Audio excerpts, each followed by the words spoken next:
Imagine walking through Versailles in the dead of winter, the grand gallery silent, polished floors reflecting candlelight. When you notice it, the portraits are breathing. Their painted hearts pulse in time with your own, eyes glinting with a faint metallic smell rises, copper and iron mingling with oil, sticking to your skin, whispering secrets you cannot name. You step closer, drawn by a force invisible, and suddenly, you realize the people in those paintings are watching, waiting, hungry, and part of you has already begun to belong. In the dead of a Parisian winter of 1673, the Royal Gallery of Versailles seemed to inhale and exhale with a slow,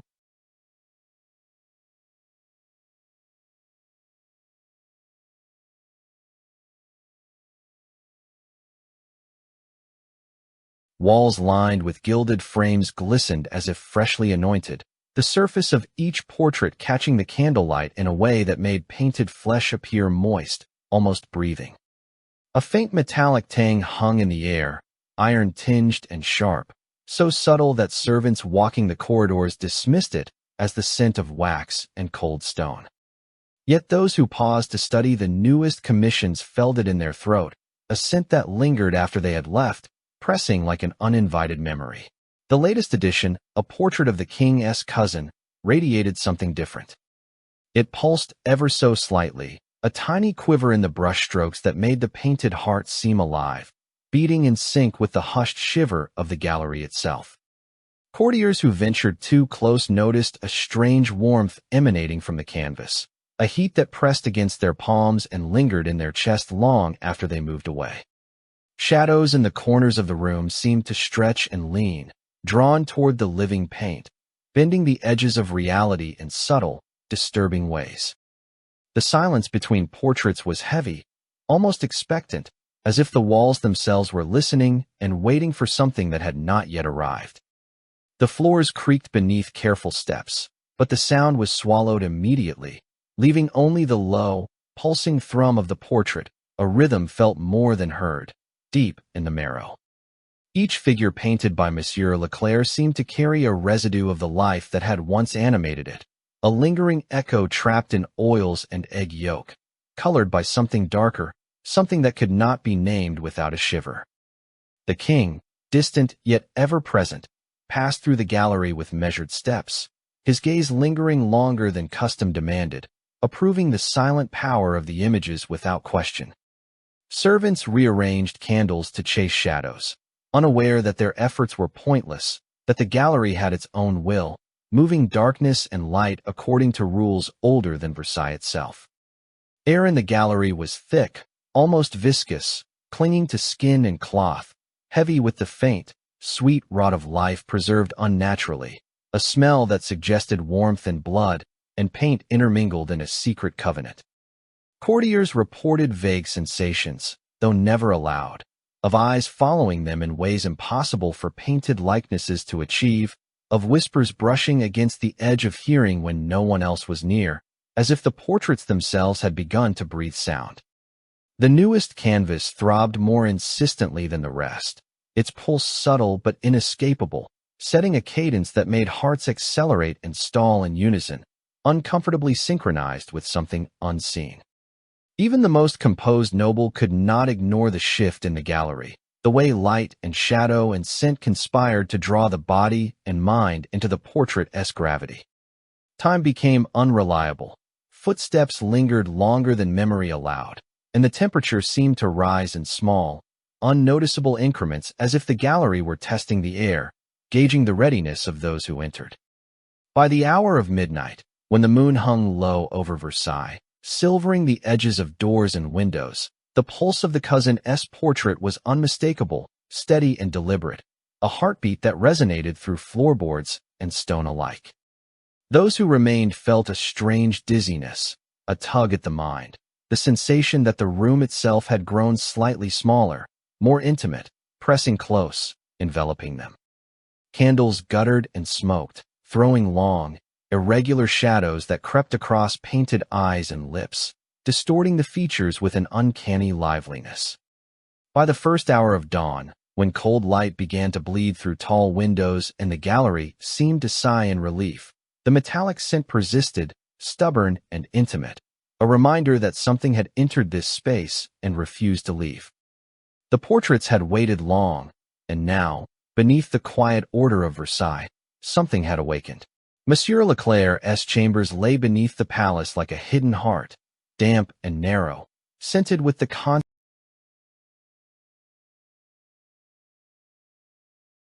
stone walls, cold and unyielding above ground, here pressed close, softening only under the persistent heat of human presence, and the air. Each morning, long before the sun could breach the gilded windows of Versailles, the artist descended the narrow stairs, boots echoing faintly, carrying with him the instruments of a craft that blended devotion. Shelves lined with carefully labeled jars of pigments reflected the dim candlelight, their contents glowing faintly with promise, colors that seemed to hum when the eye lingered too long. Red was the most sacred, the most potent, and the most dangerous, a color that carried the warmth of life itself. It was drawn not from beat or mineral alone, but from the veins of the subjects who posed for him, a method known only to Leclair and recorded in no ledger, mentioned to no other soul. The blood was collected with a practiced hand, swift and almost gentle, taken while the sitter maintained a stillness so complete it blurred the line between life and performance. Veins swelled under the pressure of delicate fingers, and the crimson flowed into tiny vials as if willingly, almost eager to become part of the work. Once drawn, it was mixed with crushed pigments, egg yolk, and oil, a recipe passed from memory to memory, unchanged, binding more than color to canvas. Memory, desire, fear, and a fragment of the very soul of the sitter became entwined in the paint, invisible yet insistent, whispering through the layers as it dried. Each brush stroke was deliberate, almost surgical, the bristles absorbing not merely color but intention, an unseen energy that seemed to linger in the very fibers of the canvas. The first portraits completed by this method were displayed under the king's quiet supervision, and the gallery, at first ordinary, transformed overnight. Visitors spoke of an unfamiliar weight in the air, a subtle pressure against chest and lungs that made each breath. The metallic scent rose softly from the canvases, faintly at first, reminiscent of newly cut copper, rust, and warm iron, permeating the gallery without alerting the servants, who could only sense an intangible shift and dismiss it with uneasy glances. Those who lingered near the portraits felt a pulse beneath the surface, a thrum that matched the rhythm of their own heart, but slower, deeper, older, as if the room itself were dictating tempo. Hands brushed the gilded edges of the frames and withdrew tinged with warmth, faintly sticky with the invisible residue of life that Leclair had captured and preserved. Night after night, the painter labored in the secret chambers, preparing new pigments, refining mixtures, observing the faint reaction of each color to candlelight and shadow. Occasionally, he would pause, hand resting on a jar of freshly mixed crimson, and listen to the subtle hum of blood settling, the almost imperceptible shiver in the pigments that suggested awareness, a waiting, a patience older than Versailles itself. The walls, damp and narrow, seemed to lean inward as he worked, pressing against him in silence, encouraging focus, as though the stone itself understood and approved the sacrifice contained in each tube. Courtiers, oblivious to the alchemy below, brought their children and spouses to be immortalized, trusting the artist's reputation and the king's favor, unaware of the subtle theft occurring with each stroke, the secret siphoning of essence from the living into oil and pigment. The crimson, once mixed, glimmered faintly, a warm and almost viscous hue that held the faint pulse of life, responding to touch, heat, and proximity. When applied to canvas, it settled slowly, yielding to the bristles and then resisting, creating a texture that suggested not merely form but breath, circulation, and a heartbeat just beneath the surface. In quiet moments, Leclair would lean close to the finished portrait and feel a vibration in the air, faint but undeniable, a heartbeat in resonance with the blood he had drawn, the life he had captured. By the first exhibition, the paintings exhaled a metallic aroma that crept into the gallery, curling around the ankles and settling in hair and clothing, intoxicating, repellent, irresistible. Guests noticed the faint pulse of warmth in the canvases and felt an unspoken tug toward the images, a magnetic pull that compelled gaze and focus beyond polite decorum. Some experienced nausea, dizziness, or an inexplicable dread, but most simply admired, unaware that admiration was the first thread of complicity that the gallery had begun to feed. Night after night, candles guttered in the corridors of Versailles, flickering against walls that were unchanging, yet the portraits seemed to breathe, to shift imperceptibly, responding to the hours, to the presence of the living. Courtiers who slept nearby awoke with restless dreams, their own pulse echoing the faint beat they had felt while observing the portraits, as if the blood in the canvas had returned in part to haunt them. Servants reported nothing, yet they could not deny a tension in the hallways, a subtle thickness in the air, a sense that each step might disturb something patient and dangerous, an awareness older than the stone and older than the king himself. Leclair labored tirelessly, mixing, observing, waiting, and refining, each tube of crimson a vessel of the living, each portrait a captive heartbeat suspended in oil and memory. The gallery became a chorus of muted thuds and faint metallic breath, a hidden symphony that only the sensitive and the foolish noticed, yet all were slowly drawn into its rhythm. By the end of each long day, the chambers beneath Versailles held the residue of hundreds of lives, a warm, faintly iron-scented aura that pressed against the stone and the painter alike, a silent testament to the power and danger of immortalized life, a secret so vast that the palace above could never comprehend, a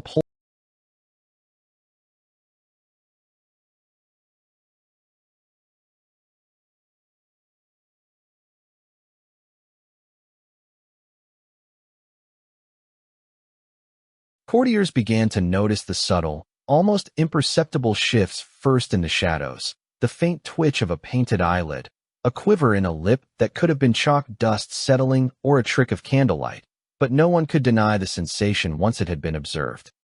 Movement in the gallery seemed to provoke a response, the painted eyes tilting to follow those who lingered too long, the low hum vibrating from the canvas frames like the pulse of a distant, hidden drum.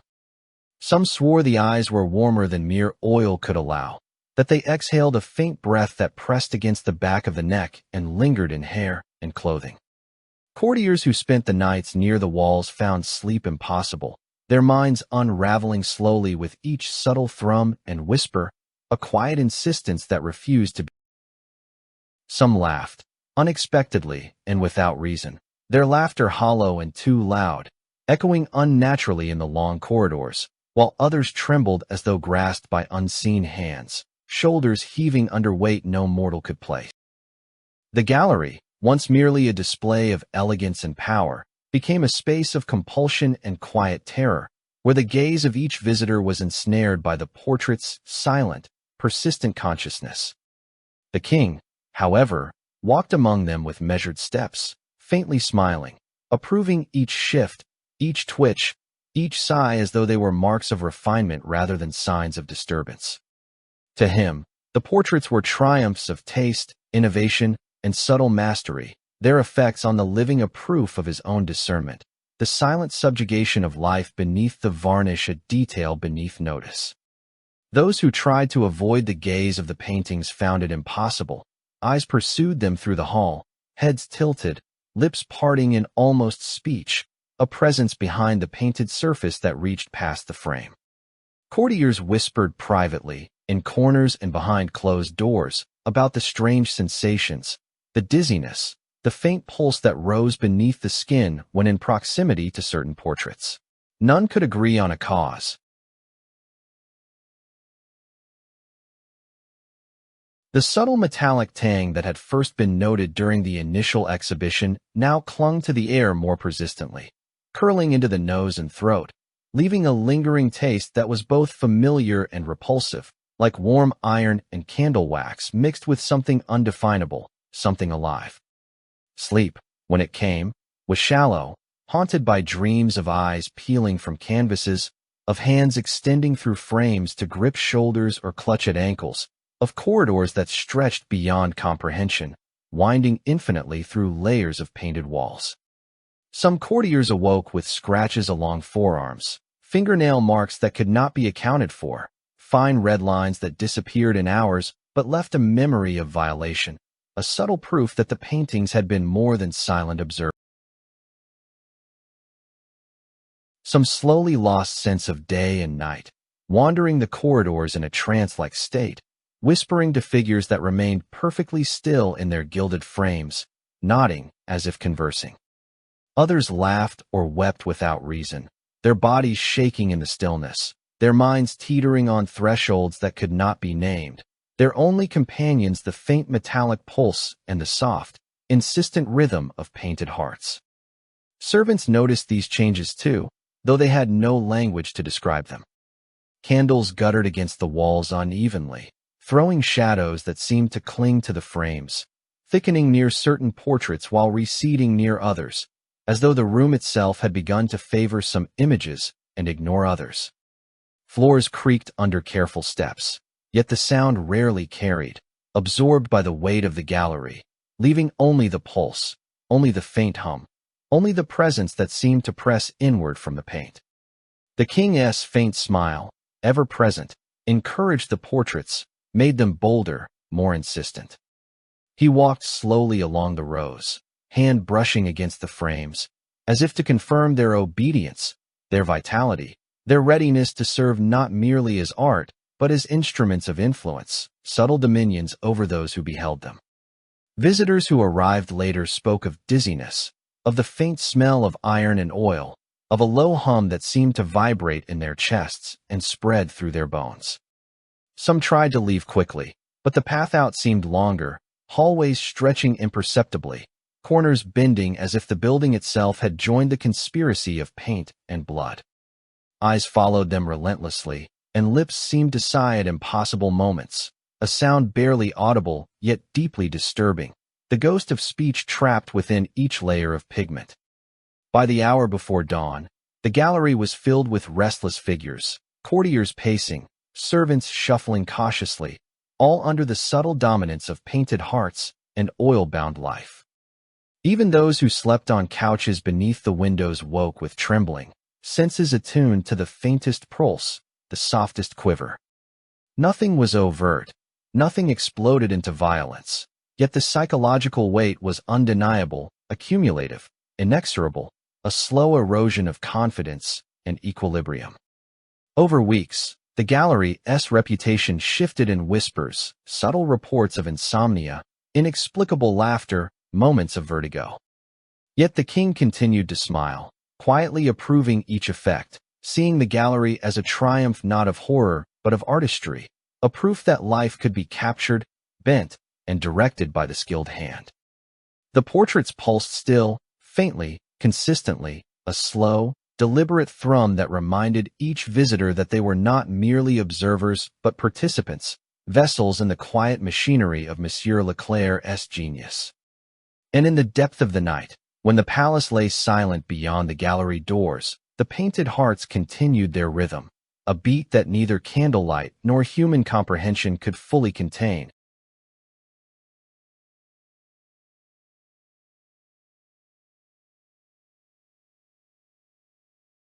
Months passed in Versailles, and the gallery transformed imperceptibly, as if time itself had begun to bend under the influence of the portraits. The painted flesh of courtiers and nobles, once still and obedient, now trembled with a life of its own, faint beats resonating through oil and canvas in measured, deliberate rhythms. Each pulse seemed to sync with the grand clock in the hall, its chime amplifying the subtle thrum in the frames, the beat rising and falling like a distant heartbeat pressed into the stone walls. Whispers emerged from the gallery's corners, so soft they could have been imagined, yet persistent enough to curl around ankles, slip beneath doors, and linger in the hair and clothing of those who passed too close. The murmurs were incoherent, half-formed syllables that suggested memory, guilt, desire, or warning, and some visitors swore they recognized their own voices entwined with the breath of paint and oil. Courtiers whose blood had been drawn from Monsieur Leclair's pigments began to feel an irresistible pull toward their own likenesses, a magnetic tug that compelled them to stand before the canvases for hours, their eyes dilated.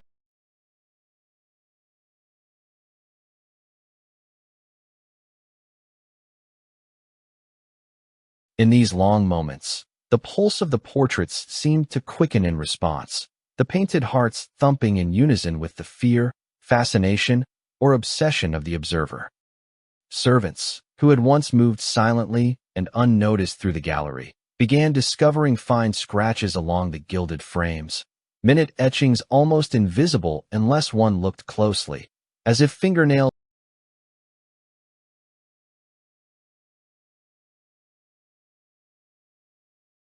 Shadows shifted behind the eyes of painted figures, stretching, bending, retreating, and advancing in ways that defied any rational explanation, a subtle theater of motion that drew attention and disquieted the mind. Candles guttered unevenly along the walls, casting irregular light that danced across the faces, exaggerating the tremors in flesh and cloth, while the metallic tang of blood and oil.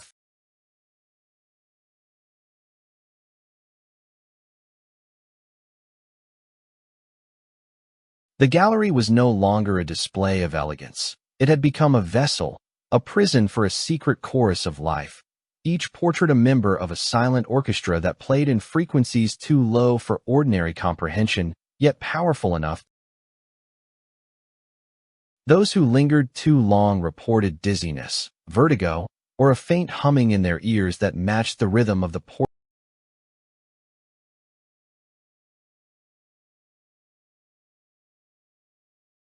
Occasionally, a noble would leave the gallery pale, hair damp with sweat despite the chill in the corridors, clutching a chair or railing to steady a body suddenly betrayed by its own sense. The king remained indifferent, walking past the quivering frames with measured steps, hand lightly brushing gilt edges as though confirming obedience, approving the subtle orchestration without comprehension of its full effect. Courtiers whispered privately of the sensations that had begun to dominate the gallery, though never in public, for fear of shame or royal censure. The warmth of eyes that should not have exhaled breath, the soft tremors in lips and hands,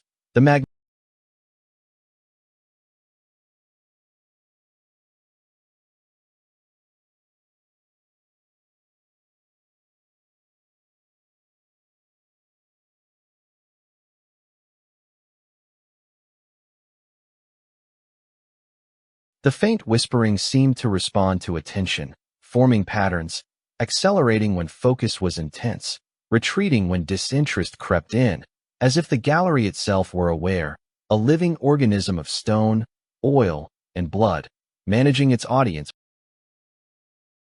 Candles flickered in response, shadows rising and falling with an almost deliberate consciousness, exaggerating the tremble of painted hands and lips, amplifying the sense that the gallery was watching as much as it was being watched.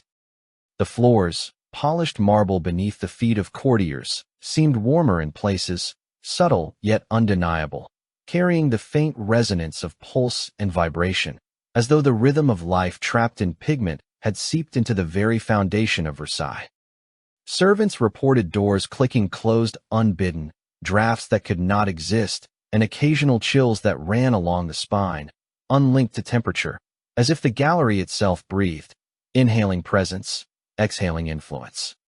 Every new visitor subtly altered the pulse, the beat adjusting, accelerating, waning in perfect response, a hidden machinery composed of the living and the painted, of oil, egg, and blood. Monsieur Leclair continued his work in the hidden chambers below, mixing pigments with precision, monitoring the reactions of past subjects, and observing the gallery above with the quiet satisfaction of a conductor listening to a symphony he alone had composed. The more life that entered, the more precise and complex the chorus became, each heart, each drop of blood, a note in a silent and insistent melody. By the end of each month, the gallery no longer simply displayed portraits. It demanded attention. The line between observer and observed blurred entirely, the living becoming part of the eternal canvas. The pulse of Versailles itself synchronized with the rhythm of trapped life, a secret orchestra that could not be heard by ordinary ears, but whose influence seeped into bones.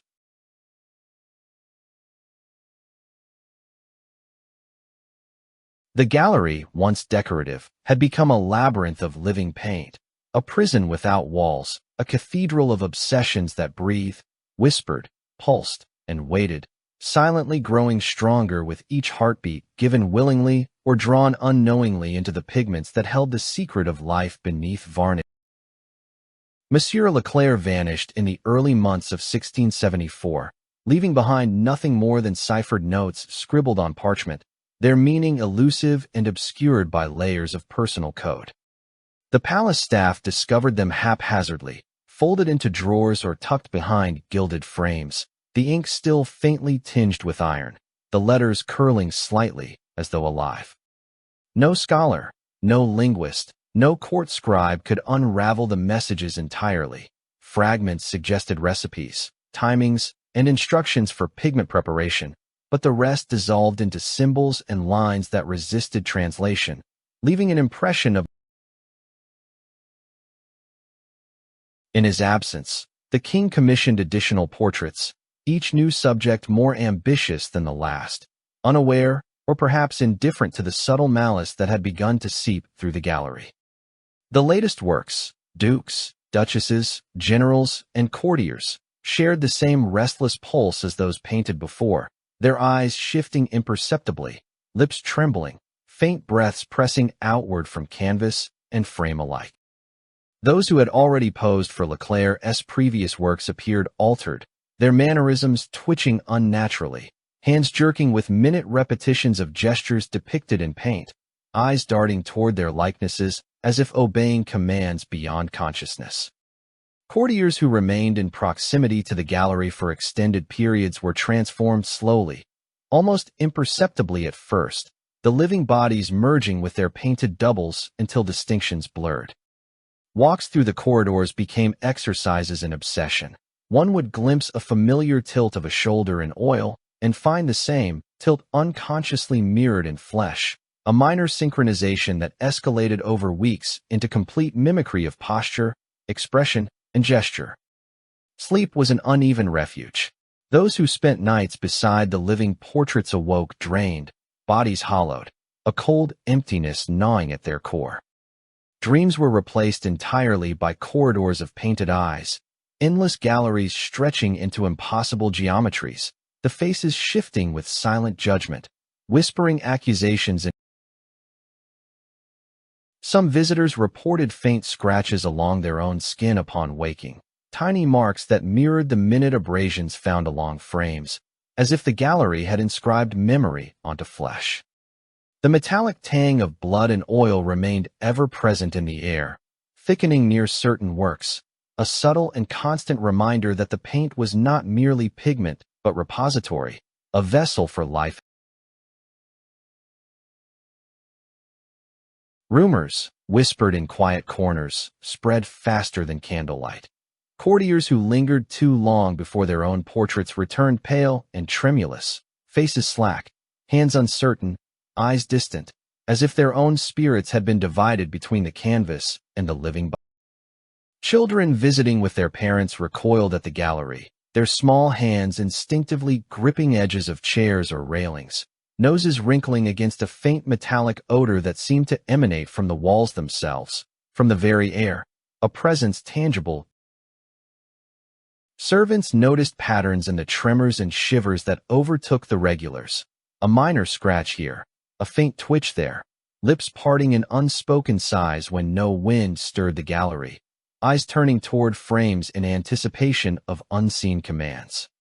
The king, however, remained enchanted, passing through the rows with quiet approval, hand brushing lightly against gilded edges, perceiving the paintings as triumphs of art rather than instruments of subtle subjugation. Yet the whispers were growing stronger, faint syllables interwoven with the pulse of painted hearts, insinuating themselves into thought and dream.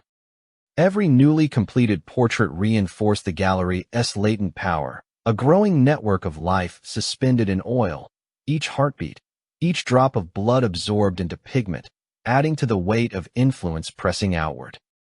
The painter's absence became irrelevant. The system he had created functioned autonomously, responding to presence, synchronizing the living to the painted, bending the will of those within its orbit with quiet efficiency. Some tried to avoid the gallery entirely, but the pull was unavoidable, a magnetic attraction toward the eyes that recognized them, lips that whispered with their own voices, gestures that mirrored desire, fear, or memory. Attempts to resist only strengthened the bond. The longer one avoided the frames, the more insistent the pull became, a psychological and corporeal tether forged from blood, oil. Over time, the palace itself seemed to conspire with the portraits, corridors elongating subtly, doorways narrowing, light filtering unevenly to favor certain canvases, shadows pooling near the The gallery had become a machine for obedience, for absorption, for quiet extraction of self, leaving only vessels of terror and reverence behind. Each heartbeat, each whisper, each faint metallic scent marked the living as vessels, their essence partially consumed, partially mirrored, and partially trapped within the oil and egg that bound the pigment. By the end of the year, it was no longer possible to distinguish between observer and observed. The courtiers' movements, expressions, and even thoughts were subtly orchestrated by the painted presences, and the king, in his quiet approval, remained blind to the theft, unaware that the gallery had long ceased to be merely decoration. It had become an engine of control, a cathedral of trapped life, autonomous and patient, extending its influence far beyond the reach of Monsieur Leclair's hand.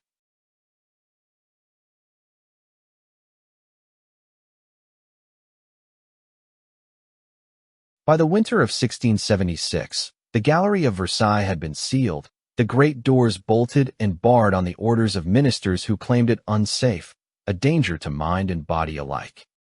Candles left unattended along the corridors sputtered, their flames bending toward the thick, impenetrable darkness that had settled within the walls, the iron tang of blood and oil still lingering faintly, stubbornly, as if the gallery refused to release. Servants whispered of footsteps echoing in empty halls, hesitant at first, almost shy, then insistent, a rhythmic thud that traveled beneath floorboards, through walls, following anyone who lingered too long nearby.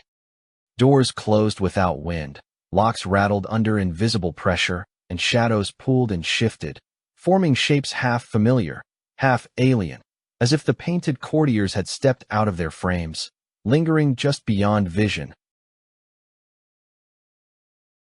Guards dispatched to investigate found nothing at first, though their nerves frayed with each passing hour, the air thickening with metallic scent, coppery and sweet, pressing against lungs and skin alike, leaving a taste in the throat that no amount.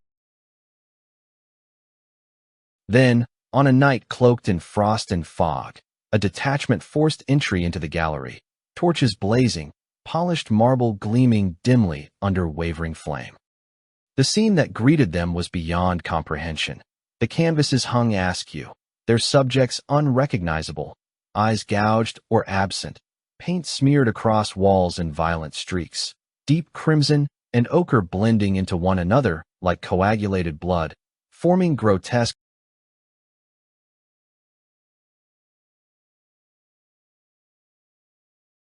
The floorboards beneath their feet vibrated faintly, pulsing in time with the beat they could feel more than hear, a deep, steady thrum that seemed alive, omnipresent, and deliberately mocking. Guards fell back in horror, some clutching their throats as nausea rose, others pressing palms against their temples as visions crawled behind their eyelids. Endless corridors lined with staring eyes, lips whispering names, hands reaching outward, dragging, pressing.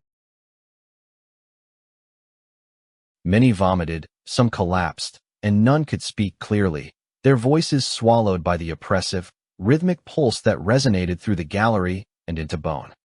The smell was suffocating. Iron and oil, the faint sweetness of old blood, mingled with varnish and wax, the scent embedding itself into hair, clothing, and memory, impossible to remove, a constant reminder. And through it all, the king moved calmly, unhurried, his boots making no sound on the warped floorboards, eyes fixed ahead, expression unreadable, untouched by the chaos that shattered every mind around him.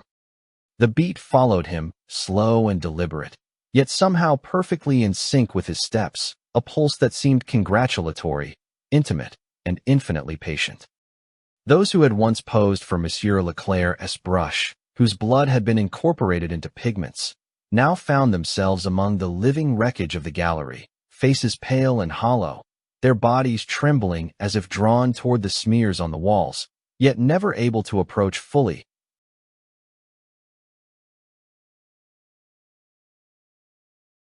Shadows writhed in the corners, stretching and curling into forms reminiscent of the departed subjects, half human, half paint, reaching outward as if attempting to reclaim freedom, yet their motion was slow, deliberate, and inevitable.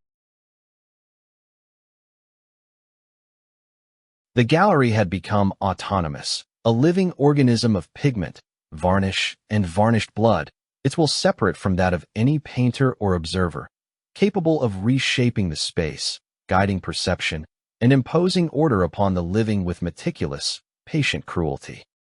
Light behaved strangely, candles flickering without draft, shafts from windows bending unexpectedly, casting elongated, twisted shadows that played across walls, floor, and ceiling in impossible geometries, exaggerating the sense that the portraits, or what they had become, had stepped fully into the room.